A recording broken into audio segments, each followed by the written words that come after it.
Get excited. Hello, world. Welcome to another great episode of Two Paths Podcast. Well, you already know you got the main man, the postman, my main man, LD, my other main man, D-Rouse. And today we're going to be bringing y'all a very special guest with an interesting story and a whole lot of plethora of great information. But before I can let y'all get into him, we got to get over to YouTube. Like, comment, subscribe, hit that notification bell on YouTube. LD, take it from here. Our guest today is from Kansas City, Kansas. He's a man of God, devoted husband and father. He's a serial entrepreneur. He's a motivational speaker. He's a mentor. He's a trainer. He's a coach and very thankful. He received his bachelor's of business administration, his bachelor's in business administration, and his master's in healthcare administration. Loves the game of basketball and was an avid hooper. He lives his life outside the box. He owns Brown & Brown Insurance Agency and Impact Health Consulting. He is the executive vice president of True Oak Financial. He is presently launching the Legacy Standard NIL business. His favorite quote, "You're exactly where you want to be." Shawn T Brown. What's up, fellas? What's up? Hey, boy, he brought you in, Sean. Hey, bring me in like Steve Harvey. He brought you in, Sean. I'm telling you, he brought you in.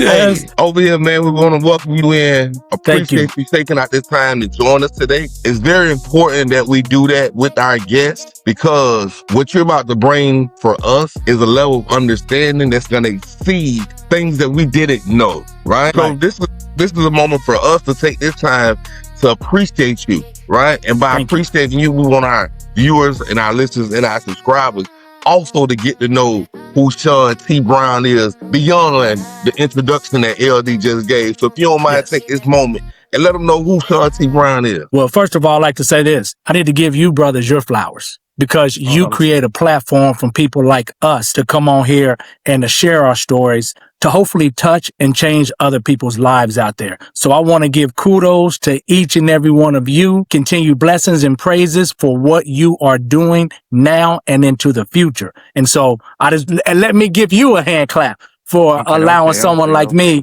to come on here and do what we do. My name is Shawn T Brown. Like you said, listen, I am just a child of God who is just an ordinary person, but through him, he has done some extraordinary things with. And so I want to come on here today and talk to you about the importance of being an entrepreneur, right? We always talk about having faith, but do we execute that faith? Do we live on that faith? Do we go towards that faith? And with me, I've been around a number of different places and I just believe God is my big brother. So anytime I do something, I don't talk about faith. I just jump in there, right? I say I'm a bird in a nest. I don't wait for my wings to fully develop. I jump out the nest and I grow wings on the way down. There's been times in my life where I've hit the ground and bounced numerous times, but there's been other times where those wings develop right before I hit the ground and I just soar. And so I want to be able to share and encourage people that you have a uniqueness inside of you. Don't be afraid to live outside of the box because out of the box is where your greatness is. Hey, Sean. Damn. Hey, man, Shawn. you about to make me catch the Holy Ghost right now, son. LD. Hey, I was reading over your bio and I couldn't help but notice, you grew up in a traditional two-parent household and you say your dad, your father was a no-nonsense guy and your mother was just as sweet as she can be. Tell me, how did that mold you, through your life and through your childhood and into your adult? How could you reach back? Tell us how that, influenced your life. Well, I would say, like my father had like an 8th grade education. Brownsville, Tennessee is where my mom and pops are from. It's about 70 miles from Memphis, Tennessee. And I'm the youngest of 6. So the first 4 siblings were born there. Myself and my older brother was born in Kansas City, Kansas. And my father was a forklift driver, man, for Owens Corning Fiberglass for 30 years, probably never made more than $13.75 an hour. And he was a hard working man. He was a functioning alcoholic. When I was young, I didn't really understand that. But as I got older, I started to realize that was his coping mechanism, whether it was wrong or right. But one thing I would always say about Pops, he taught me how to be a man. He taught me how to hold myself accountable, right? And he was always there for us when we needed him. And so growing up, seeing that part of him and then seeing this other part of my mom, I decided early on, especially seeing the other 5 may be doing some things that they shouldn't have been doing, I say, you know what? I'm not going that route. It doesn't make sense to follow that same path. So I wanted to take the best of my father and the best of my mother. And I tried to merge them together to make who I am today. And I'm thankful for my father, Herman Brown Jr. And I'm thankful for my mother, Mary Brown, who lives with me full time today, and she's 85 years old. And so just a combination of seeing that, I think it was needed, right? Because growing up in Kansas City, Kansas, if it wasn't for that basketball, man, I was probably going to fall to the streets, where there was gangs, where there was drugs. I got partners and stuff that are still on the block doing things like that. And my father would always tell me, I will take you out first before I lose you to the street. And he meant that. He stood on that, and it put the fear of God in me that my father is not going to allow me to fall. And so with all of that kind of happening in my life, I learned early on habits, discipline, and consistency that has helped mold me into the man that I am today. It all stems back from my father, Herman Brown, who was perfect for me, but he was definitely an imperfect man. Hey, man, I ain't want to keep talking about this because, like, it's almost like I'm looking in the mirror, man. Big ups to your upbringing, man. I love that, man. I love it. Thank you. Thank you. Go ahead, LD. So, avid hooper. Yeah. Coach Riles was an avid hooper. Yes. He hooped, went on to another level, a higher level, and played. And then he came back to his hometown and started coaching and led his teams to multiple state titles and championships. And they set the tone for basketball in Okeechobee, Florida, right? Yes, outstanding. So how did basketball play a pivotal role in your life and leading up to the time you had to make a decision? Man, I tell you, basketball at that time was everything. So my older brother, Corey, and I have an older brother, Herman. They were hoopers, right? And so they were literally my competition. That's what I wanted to do. I just wanted to get to a place where I could surpass them in basketball. So growing up, I'm going to the park with them, just like any hooper back then, right? There wasn't AAU. If it was, we couldn't afford it anyway. We hooping straight out there on the streets or in someone's driveway. And I'm just at the court between games, jumping in there, getting my little shots in.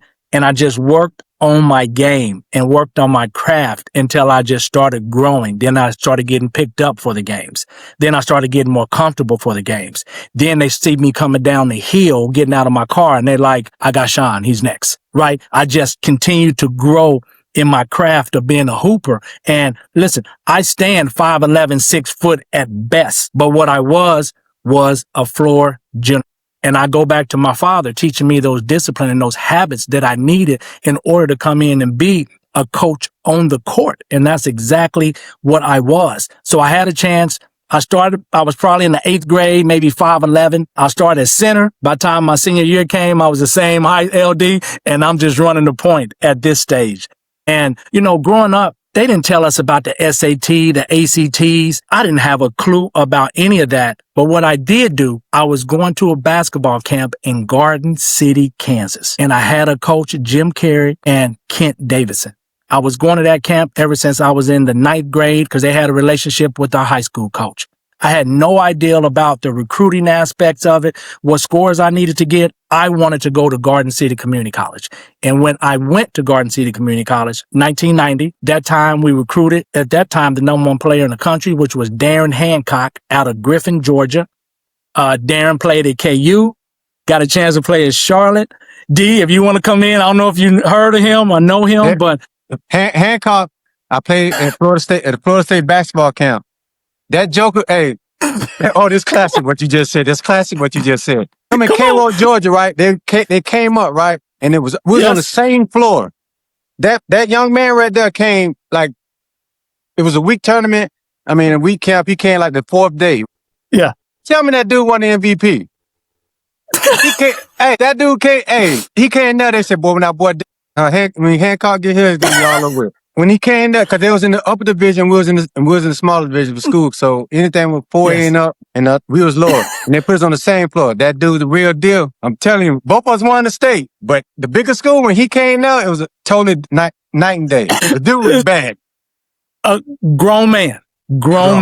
And I had the 2 years, the opportunity. I was baby boy junior, and coach called him baby boy. We were the captains and co-captains. Wow. Of Garden City Community College. I just got to tell you guys this. So my freshman year, I come in starting at the point guard. Kevin Watkins was my 2 guard. He went on to Ole Miss, lead the SEC in scoring. Frazier Johnson was our center. He went to start at Temple. Chandler Nairn went to start at Washington, and Hancock went to start at KU. And it was just amazing of the talent out in Western Kansas that we had on this team. Played 2 amazing years there. We were Sports Illustrated, ranked number 1 in the country. Nice. We didn't win it, the big thing, but still just having that. My father was so proud to have that Sports Illustrated, and they were talking about a JUCO out in Western Kansas. I love that time. I love my coaches. I was the last point guard that Jim Carrey coached prior to his passing. I got a chance to speak at his funeral, which was amazing.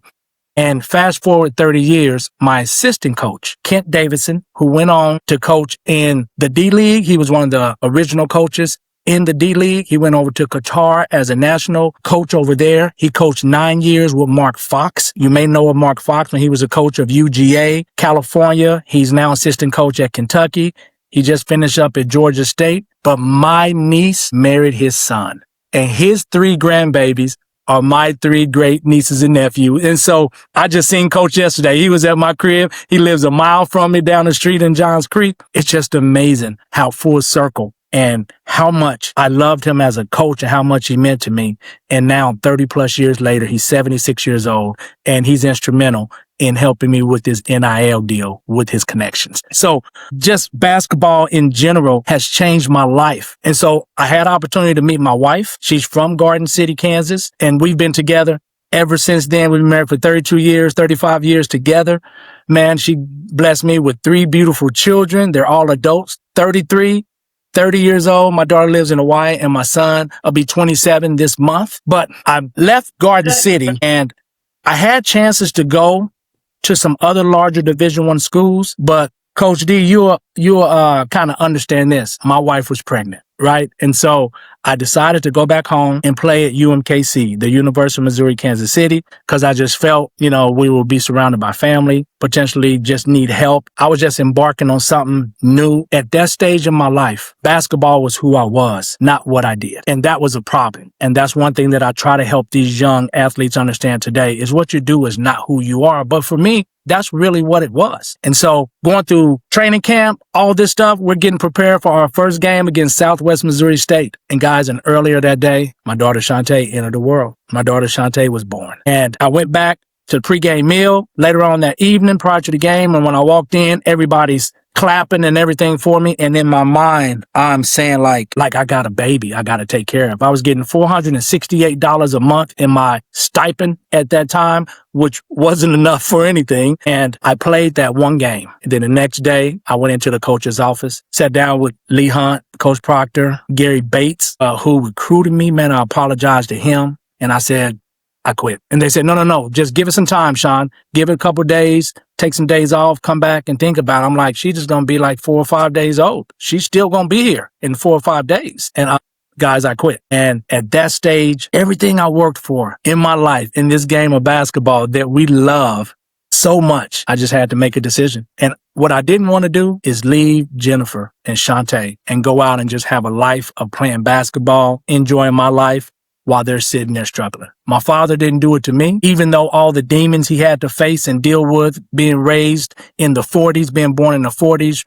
raised up in America where people don't appreciate who we are, no matter what we have accomplished. I was not going to do that to my wife, my girlfriend at the time, and my daughter. So I quit the game of basketball that I love so much, man, and it was devastating. Hey, Shawn, I did the same thing. It's funny. I did the same exact thing. Did you?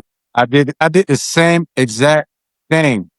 Other than I joined the military. I was at my second year of college, and I was like, man, I'm going to take care of my girl. You know what I'm saying?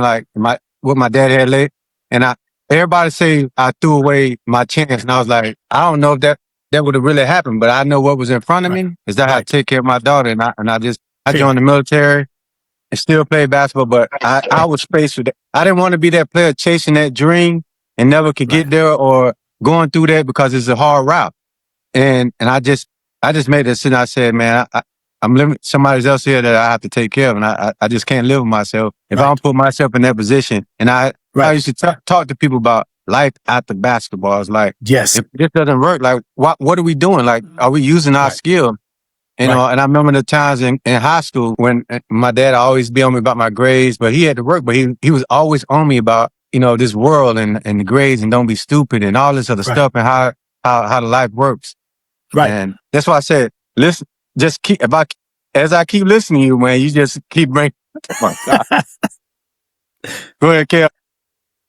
Yes. Hey, man, I'm having an awe moment. And this is because why? Listening to Shawn's story, right? It's like I done heard this story before, and the guy that I heard it from actually just spoke up. You know what I'm saying? Right. So that's why I'm looking like, damn, they like, people's lives run parallel. Absolutely. You know what I'm saying? Right. And I know Coach having the time of his, it's the mirror in front of him. Like, wait, how the fuck this happened?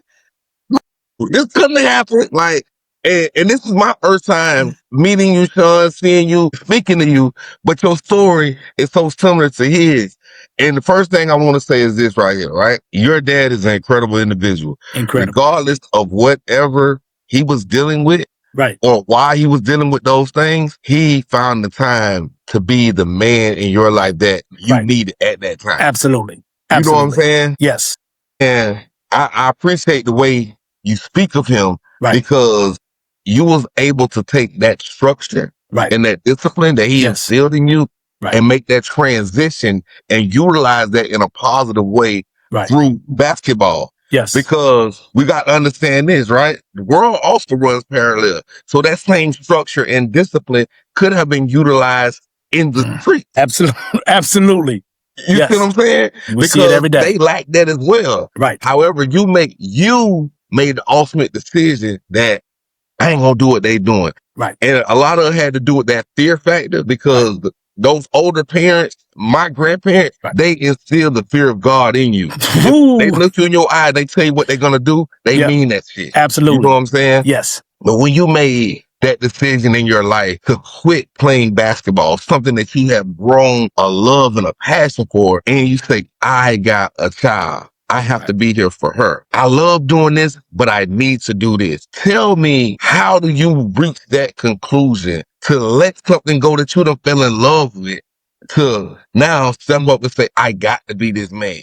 Right. Other than what your dad had done told you, how did you overcome those feelings and emotions? Because I'm sure there was a lot of feelings and emotions attached to the game of basketball. Absolutely. Absolutely. So I'm part of the CCS plan. I'm chairman of the board down here that stands for communities, churches, and schools. And one thing, we have a tour every day with my partner, Frank Murphy, who used to play for the Tampa Bay Bucks, who's the founder of the charity, played at K-State. We can talk about him another time. But the reason I bring that up is part of the tour that we talk about is called Put Down Your Fake ID, right?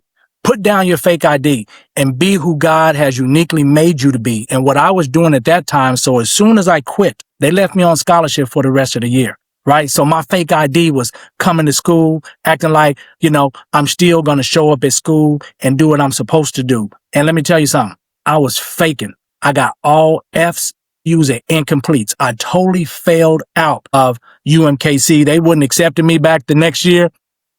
If Jesus himself told him to accept me. It was, I showed up at every class. I sat in every class. I took the test, didn't study, and I had a job at the time at Impact Hearing, made $5.25 an hour, and they would allow me to go to class. At the beginning part, I would go to class. Before the school year is over, I'll just go home and go to sleep because I was depressed, right? I didn't understand who to talk to, and people, and at that time, I didn't feel like no one would understand my part of giving up what I love most to try to love what I needed the most, right? I needed to be a father to my daughter and eventually a husband to my wife. But man, it's almost like people leaving the military. I had traumatic stress over giving up this game that I have poured so much into. I really didn't know how to handle that, you guys. And it took a year or more for that to happen. And I'll tell you this quick story. When I was running cross country my senior year, I ran my junior year. I didn't play football.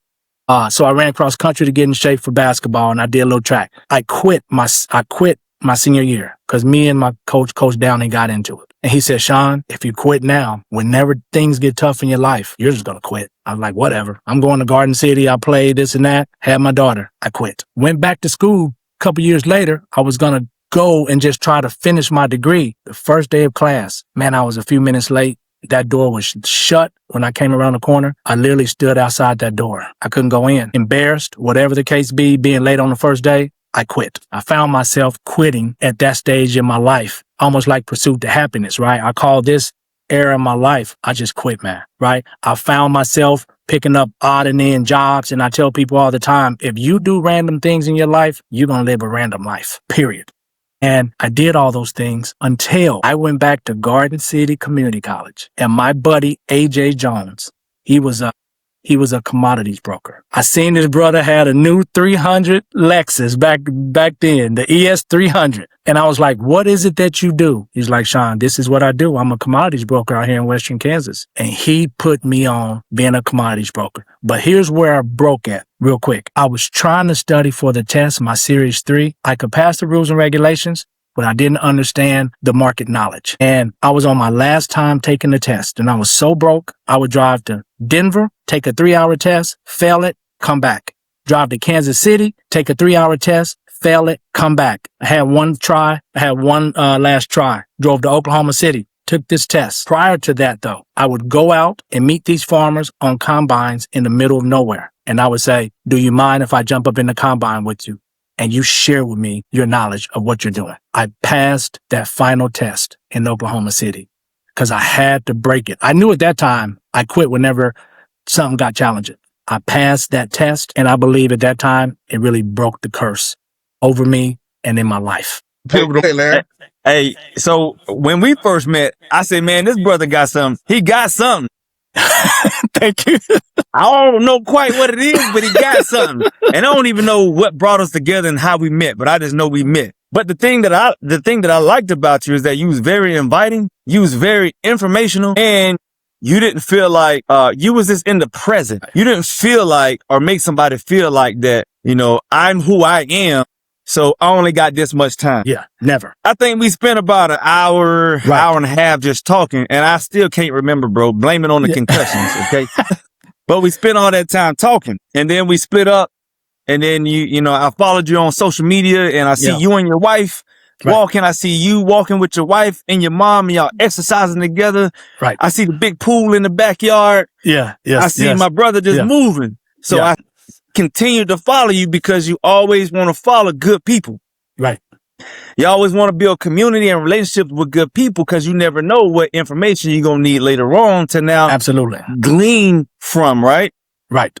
Right. So the question I want to ask you is that knowing you and hearing you speak and me seeing that you are a good, just individual, wholesome person, now into your marriage, I'm reading for almost 32 years, but together for 35 years. So explain to some of our viewers, just for a quick portion, what's helped you thrive in your marriage? I think realizing and understanding that we chose each other first, right? First of all, it's a choice, right? And I believe I'm in sales every single day, but that's one of the best closings that I had in my life. I went after my wife. I was able to get her to solidify the deal with me. And 35 years later, we are still here. But it's not without, peaks and a lot of valleys. We have been there, right? And we've gone through so much together as a couple that we've been able to endure 100% by prayer and the grace of God. Because I've been through 2 bankruptcies in my life. And she's always been pivotal and she's always been with me. But I'm going to share this story with you guys. My first bankruptcy, I got walking to UMKC. They gave me a 2-liter of Sprite and said, fill out this thing. I had no idea what I was filling out. It was a Discover card.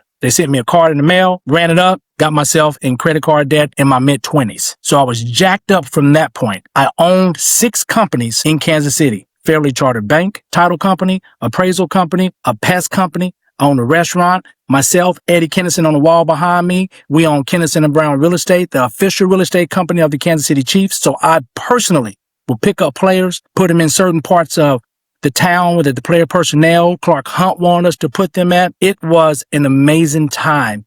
And I thought life was set until 2008 took every single thing and more from me. So then we relocated because Eddie and I just returned from the Super Bowl in Arizona in 2008. And I fell in love. And so We decided to move to Arizona. Man, we were in the midst of a storm. 2 months into moving to Arizona, my pops passed. My mom and my dad were married for 50 years, and my dad died. He had no life insurance. So the whole family looked, who's going to take care of mom?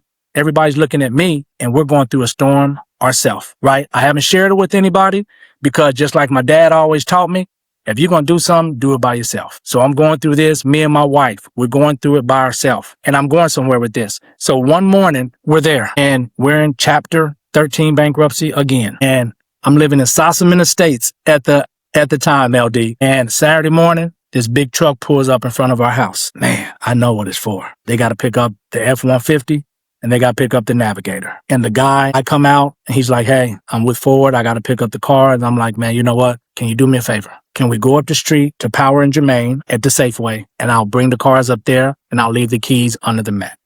And he's like, okay, I trust you. I go in the house. I get my wife. I'm like, babe, here's the situation. I don't want the kids to see them taking our cars from us. And so me and my wife, we jump in the cars. We go up there. We drop off our F-150.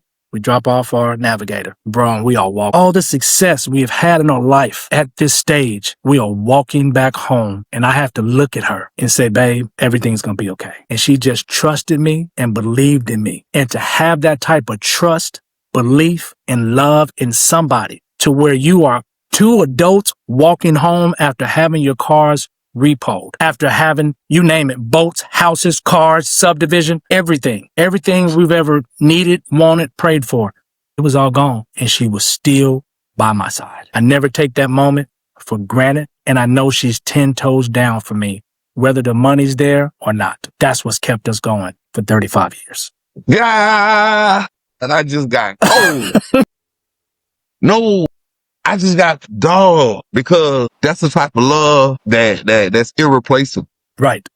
You can't replace that kind of love. You know what I'm saying? Absolutely. And just to hear that you share that moment with us really shows how humble you are as a person, right? Absolutely. You're able to embrace things and prepare. Because like when you was talking earlier, I heard when the moment that you went and got with these farmers and you went and passed that test, that broke that curse, right? So yes, throughout your story, I've been listening to the moments where you're making these pivots in your life. Right. Regardless of how things went. Right. You jumped into it. Right. And a lot of people say that we'll call those risk takers, right? And I truly believe that if you want something in life, you go after it with everything in you. Yes. Right. I was reading your bio. You say, let's stop looking rich and create habits to help you become rich, right? Because we're now, for our viewers and listeners, we're talking to a serial entrepreneur.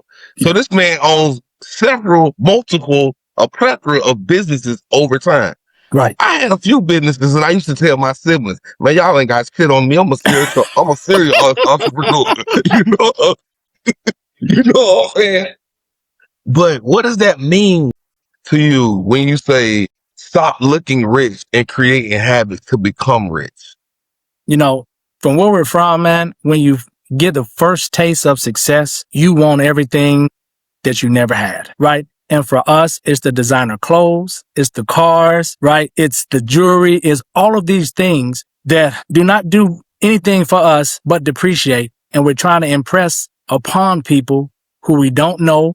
Most of them don't even like us. They want to see us fail, but we do it anyway, thinking it's going to make us feel better. And we're not preparing for the future. I tell my kids, and I'll tell the viewers this today. There is a much older you hoping you make the decisions now so that older person can live the life that they deserve to live. But it starts with you now. And so we have to start educating ourselves. One thing about us, there's strength in unity. One thing we haven't figured out is how to do that together. Because what happens is once one person starts elevating possibly a little bit more than another, then the relationships start having cracks in it. Instead of this person right here continue to push his brother up. And as he's pushing him up, guess who else is going up? He's going up also. And so we are out here, especially in Atlanta. These guys are having $1,500 car payments, renting an apartment, and don't have $500 in a savings account for an emergency. We have to stop trying to look like we're rich, because the people that are really wealthy, they're looking like LD. They're coming into a meeting. They're not looking like me coming into a meeting. They got a t-shirt on, brother. They're coming in there, doing what they got to do, building relationships, and they're doing what they need to do because they don't have to look it because they got it. You see what I'm saying? And I come here every single day as a vice president of True Oak Financial Partners, trying to give opportunities, first of all, to people that look like us. That's why I'm back here in the A, because the majority of us that are graduating from these schools, I'm trying to give them an opportunity to come and get into an industry that can not only change their lives, but can change generations' lives, but teach them, educate them, help them grow so we can start casting a wide net. I do a lot with Operation Hope, John Hope Bryant down here. I go out and I speak and I give my time to this next generation, not because I want to get pat on my back, because we need to plant seeds in these second, third, and fourth graders about what it looks like to start creating these habits that are needed to save money, to understand compounding interest, to understand how to invest and see the results of those things. And so we have to quit flossing, doing all this stuff, especially when you don't got it. Get around someone like any of the four of us and learn from us. And when they want to do that, they'll have plenty of money in the bank. They'll have assets. There'll be a reason to look a certain way because they've done the habits, the disciplinary things needed, the consistencies needed in order to truly be successful and wake up in the morning and do what you want to do because you want to do it, not because you have to do it. Hey, boy, hey, that's why I love talking to you, right? Because in talking to you, you will actually have me quiet. LD crazy. And all I'm doing is taking it in because everything you saying is hitting the spirit, is hitting the soul, is hitting the fabric of all of our beings right now. Right. The way you are dispersing information is touching and it's impactful. Thank you. To the viewers and to us. Thank you. I didn't really know a lot about life insurance until later on, right? But yes, like you, I started understanding my dad is getting old. Right. Right. And if he died, that everything else goes to shit. Right. Real talk. Yes, absolutely. If my mom dies, my dad's still straight. Right. He'll financially be able to take care of everything because he's been taking care of everything. Right. So one of the things that I went out and did is I went and got a life insurance on my dad. Good. And I will bear the burden of paying that every month. Right. Just to make sure when something happens that now, here you go, mom. Not here you go, mom, but I'll help you and pay you, right? Right. Absolutely. Because mom don't know how to handle money. Absolutely. Nah, that's real. That's real. But so nobody is affected in either way, right? So now my life can stay intact with my family. And now I can also take care of my family as well, my mom, and then maybe whatever happens, but then she's going to need medical help. Absolutely. So sitting down with your parents is hard because sometimes they don't want to give up information. That's right. They secretive. And I'm like, fuck that. Right. Dad. I need to know. Look, if you die, this shit going to the, excuse my language, but this shit going to the state. Right.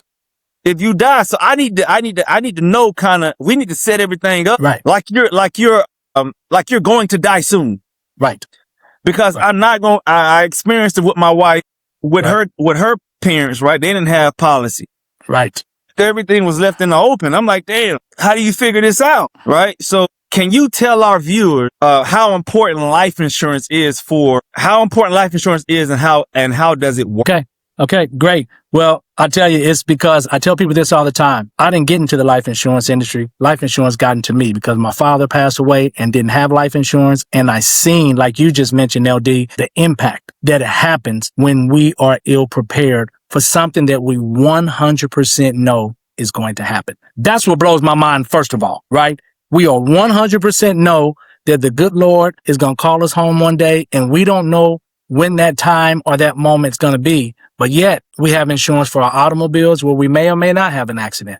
We got insurance for our houses where we may or may not get broken into, fire, whatever the case is. But we don't have insurance for us, ourselves. So let me start with this. People got to understand this. Life insurance is for the living, right? It's not for you because you are gone. Life insurance is a love letter that you are sending to the people that means most to you in their life. And when they pass away, and when you pass away, I'm letting my wife know you meant the world to me. I prepared for this moment and you're going to be okay. because now she can grieve without having a financial burden on top of that. GoFundMe, we hear it all the time. It is not life insurance. But this is what life insurance is. Life insurance is the transfer of risk from you personally or your family to the insurance company. That's what it is. And you are going to pay a monthly premium to transfer that risk and say, my husband brings in $100,000 a year. I need to have at least 20 years of his income. Okay, well, we're going to put a $2 million policy on you. Well, this $2 million policy, depending on your age, health, and all of these things are going to be this price, right? It's going to be a price. It's going to be a cost. Wealthy people look at insurance as an asset. Broke-minded people look at insurance as a debt. Something that I don't want to pay this every single month. They complain, they this and that. But when we die, our family goes backwards. When they die, their family legacy moves forward. And so those are some of the basis, is understanding that it's a transfer of risk from them, unless you can afford it, which most of us don't come from that family, to the insurance company. And I like to share with people, we don't have probably time on here, but understanding the true cost of what life insurance is. And that's something I may even share with you, LD, off, and you can come back on and share it with everybody. But they got to understand what the true cost of it is. And I will tell you today, it is pennies on dollars. And wealthy people look at life insurance that is tax-free and say, I got a bunch of pennies. I'm going to put myself in this situation, right? So when I pass away, my kids' kids are going to continue to move forward. And then what happens, we talk about the habits. Guess what? Their kids do the same thing. Their kids do the same thing. And then we look generationally, everything has changed, but we don't ever do it. And generationally, everything stays the same. Hey, Shawn, I like what you said about that. Even when the passing down, and then because this thing is, our stuff is so similar, it ain't even funny. But the passing down, right? Your kids, when you went out and went to college, and you finish your degree, your kids, right? When they hanging up, your kids, 9 times out of 10, they're going to follow that same path. Right. And because that's what they know, because you brought them into this world, you didn't close the door and you was a present father. Right. So thinking outside the box, do you sometimes get, people take you a different way because they don't understand you? How do you handle, because thinking outside the box requires people to, you're doing something different. So how do you maintain that being misunderstood sometimes because you think outside the box? I would tell you this, I'm misunderstood almost 100% of the time. When people that don't know me, they meet me for the first time, they're staring at me because they're trying to figure out, is this guy getting ready to try to scam me or not? They are. He talks about God. He talks about all these things that scam artists use, right, in order to get to know somebody and to try to take everything that someone has worked for. And I have to deal with that all the time. But mentally, this is what I tell myself all the time, right? God doesn't manufacture junk, or he don't sponsor flops, right? And he is my sponsor. So I'm like New Edition. You can come join me if you want to, and we can go on tour as a group.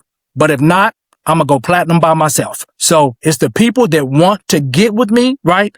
And they pray about the situation, and God's going to give them confirmation. But if they don't, I don't have time to continue to convince people based off the habits and things that they are not doing, right? I tell people all the time, you want me to do what I'm doing, but you're not doing what you're supposed to do. So how am I supposed to help you when you are not doing what you're supposed to be doing? That's fact. So you're going to sit here and look at me, and I'm only trying to help you, but yet you're trying to figure out where's the crack at. I'm not asking you for no money. I'm trying to educate you. I'm going to give my time and donate my time to you, but you're still sitting here wondering why.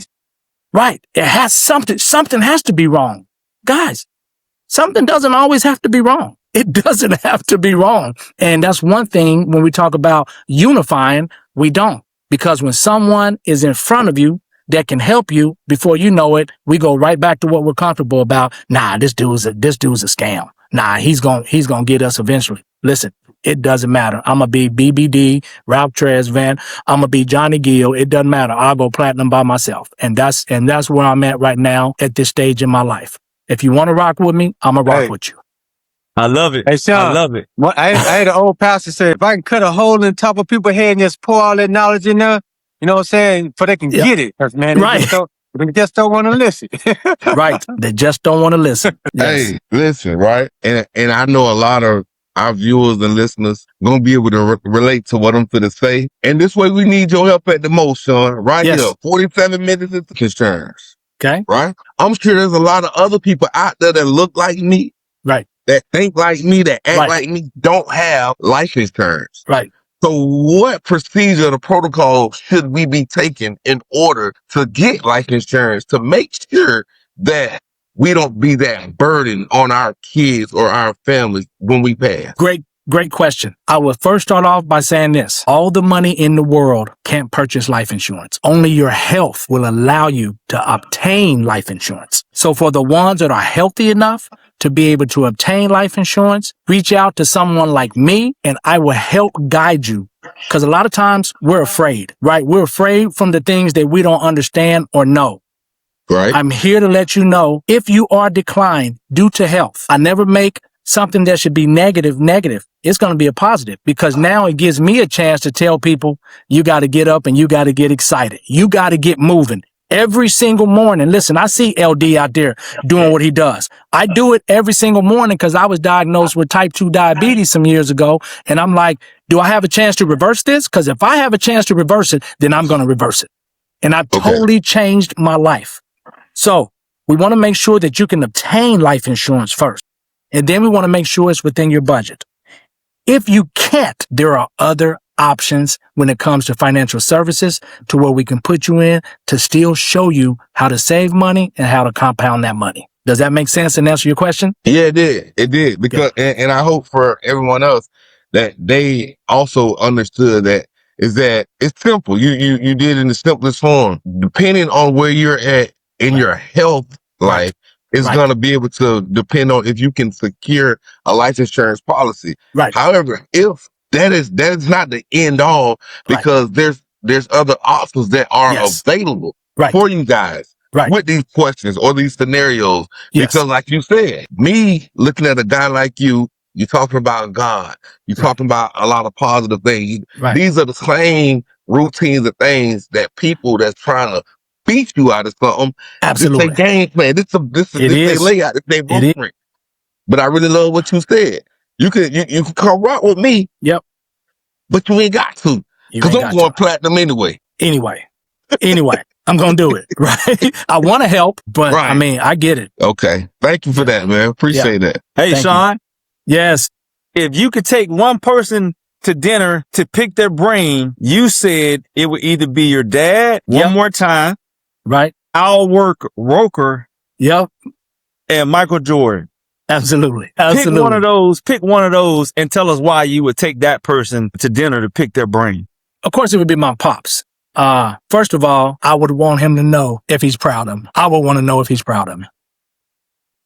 Making sure that I got mom, she's good, she's healthy, she misses him every day, but his legacy didn't just die and he's forgot about because he's in me and I am his legacy. So that's what gets me up every single day and push and grind is because without him, I wouldn't be who I am today and the sacrifices that he made. So I would just want to know, is he proud? So that's who I would prefer to have dinner with. So to all our viewers, I know we don't have a lot of time because I wish I could talk to you all day. Yeah. But let's talk a little bit about how you guys came into the knowledge of becoming expats. Absolutely. So when COVID happened, right, we learned at that time that we don't have to go to the office all the time. Hold on, son. Time out. Larry just asked you how you came into the knowledge of becoming expat. Expat. So living outside the country. So an expat, and I'll just tell you this, they don't like us to call ourselves expats because we don't call them an expat, right? We call them an illegal immigrant. So other countries don't like when Americans come over there and say, oh, we're expats. We're illegal immigrants to them, the same way we call them illegal immigrants over here. Someone who was not born of this country, but lives over here now. So an expat is someone who lives in another country. And so, like I mentioned early on, is we were living in Puerto Vallarta, Mexico. We have worked. I have put my systems and everything together that allowed us to work in Puerto Vallarta, Mexico. My wife and I, we joined a group called Black PV during COVID. And Tamara was a girl that we met. And the community, the support of Black people in Puerto Vallarta Guys, I'm telling you, it's mind blowing. And when I seen that, I was like, wait, you mean they got more support over there than what we do here in the States? And we started going over there. And I'll tell people this, don't just read about something. Don't just hear from somebody else. Take the time, go over and see it. Do your research with your own eyes. We went over there. We met Tamara. We got a chance to see Puerto Vallarta. And in Puerto Vallarta, they didn't look at me as a black man. They just looked at me as a man who's going to come over here and spend my money to help their families. Another thing before I get into it, answer the question, LD, I seen here in America, we have everything, but we have nothing. We don't have peace. We don't have joy, right? But I go over there, they don't have very much of anything. Man, but they got so much peace. They got so much joy, and they are so welcoming to everybody. And the media here in the U.S., they make other countries look like they aren't what they really are. There are amazing people across this world. And in order for you to come back and feel grateful for what you have, sometimes you have to go outside the box again. Go to places that may make you feel uncomfortable until you realize those people are amazing. But I'll get back. So we start visiting Puerto Vallarta. Started going a week, started going 2 weeks, started going a month. We got an attorney, started doing our research, and we got our residency down there in Puerto Vallarta. And so when we got our residency, and what that means is my wife and I, we are residents of Mexico. And when we got that, they looked at me and said, you thought you were going to live the American dream, but now you're one of us. You're going to live the Mexican dream. And Puerto Vallarta is an amazing place. And they support us when I show them I'm trying to learn Spanish, right? And when I show them I have the card, it's amazing how they treat us. And so I want to make sure, since my mom was still healthy, we got her a hip replacement prior to us moving. At 84, she got a hip replacement. I got her in shape, walking, getting her right. Man, we went down there and lived there. We sold everything we had in Arizona, everything. And we moved to Puerto Vallarta. My mom, my wife, and myself. And let me tell you, we lived at the marina. It was an amazing time. We love the people. And here's what people forget. At the time, well, I'll just make it easy. Most of the time it's 18 to 20 to 1. 18 or 20 pesos to $1 US. So at that time, my passive income's coming in. It makes sense. As soon as I land in Mexico, I'm 18 to 20 times in my money, brother. So I get a chance to live and enjoy life. I didn't have a car, which means I didn't have car insurance. I didn't do any of this stuff. We walked. The food was so much healthier. I mean, it was just an amazing experience for my mother to experience. And my goal was not to come back. My goal was not to come back to the United States. But there was an opportunity here to become the vice president of a firm I was with back in 2017 and 19. And I felt like there was more work that needed to be done for this next generation. And so we decided to come back. Let's pour into as many people that want to listen and learn and help. And then ultimately, we're going to head right back and finish out the rest of our lives together. So it's an amazing thing. I think more people should look at that. And real quick, it was just an hour and 50-minute flight from Phoenix. So if I had to come back to my office, I got an office in Scottsdale Fashion Mall. I still do my business out there with Brown & Brown Insurance. We're a Goosehead agency. I just fly on back in town. Takes me, just a couple of hours, and I'm back to handle business and be able to go back. Tell him, Cam. Tell him what I do. Tell him. I love you, Shawn. Tell him. I've been telling. Hey, tell him. He's been talking to that. See, he likes to travel abroad to go swing that golf club, right? Yes. Different places. But when he gets in these places, he find a way to reach back to him and say, dog, you ain't gonna believe this, dog. I just ate this over here. You don't understand how I feel. The air is different. The people, these people love you. These people ain't no hate over here. Right. And what you just said, Shawn, made so much sense because you stay here in America, in the States, right? You think you got everything, but you don't because you ain't got no peace. You ain't got no joy. But other places, you're treated like royalty. Man. And people accept you and embrace you and treat you like you belong here. Right. That leads to your quote. You are exactly where you want to be. Absolutely. What that mean? You are exactly where you want to be in life right now. If you don't like where you are, it's time for you to get in a different vehicle, change everything, and get to heading to where you want to be. So I tell people, don't come here with this victim mentality to me. Listen, there's racism in America, and there's still going to be racism in America. We can't change that, you guys. We can't control that. So quit being a victim and become a victor. So I tell them, you are exactly where you want to be right now. Quit crying about it. If you want to change it, get in a different vehicle, surround yourself with different people, and they will put you on a trajectory to get to where you ultimately want to be. Hallelujah. Hallelujah. Yeah. It's amazing, son. Thank you, guys. Throughout your life, right? You really just took us through your life's journey, right? And I heard you tell LD say, you want to speak more about the life insurance and things like that. Well, I'm here to tell you, right? You ain't got to call LD offline. The next time you available, you bring your ass back on here. Okay. Yes. Absolutely. And this is why I said it like that.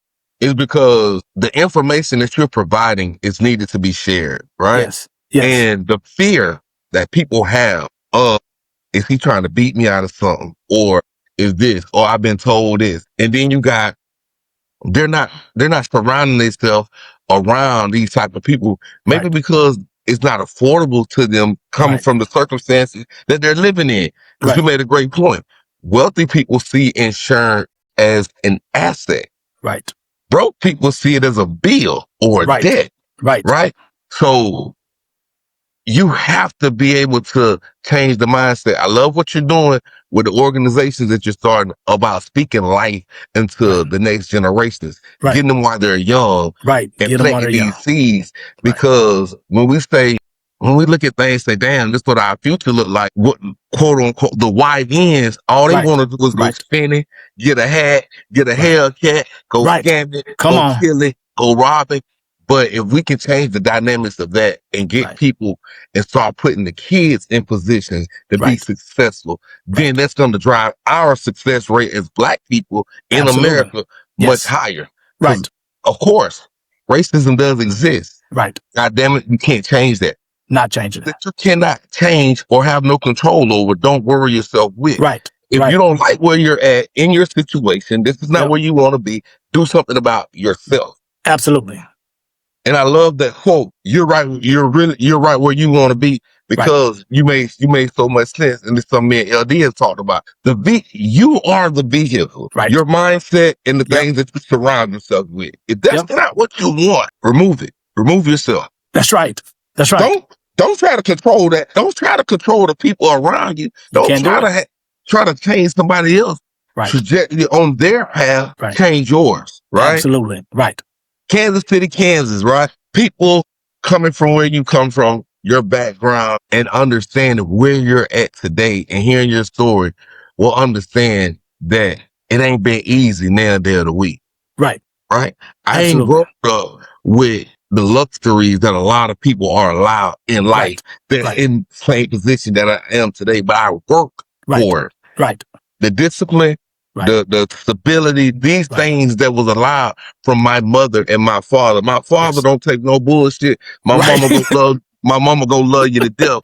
But together, this is the product. Yes, I am. Absolutely. And that's what I want to project, because I know that discipline and that structure is what propelled me in life to get to where I'm at. That same discipline and structure, at one point, I was quitting on myself because I was dealing with delusion. Right. But we don't want to say it, but I was dealing with delusion because I thought less of myself. Yes. I wasn't deserving of certain things. Right. So when things got hard, I quit. Quit. It's so easy for us as Black people to say, you know what? Fuck that, man. I quit. Right. Yep. It's easy for us to cop out. You know why? Because through generations, we've seen that happen. Over and over. We've watched it. When you go to a job, you don't like how they talk to you on that job. I quit. But goddamn, you still got to pay bills. You still got to feed. You still got to eat. But you just up and quit your job because it's easy. The moment you stop doing what was easy is the moment that your life opened up. You got outside of the box, because in the box it was easy. You got outside of that box and you created a new norm for yourself. So I appreciate you coming on here, sharing your story with us and giving us these different breakdowns and the reasons and the hows and the whys to go about it. You didn't just tell us what you was doing, but you actually laid out how this can be done and how this can help you and how this can benefit you. So thank you, Shawn, on your journey. And we definitely look forward to bringing you back on here and getting more information from you. Thank you. Thank you.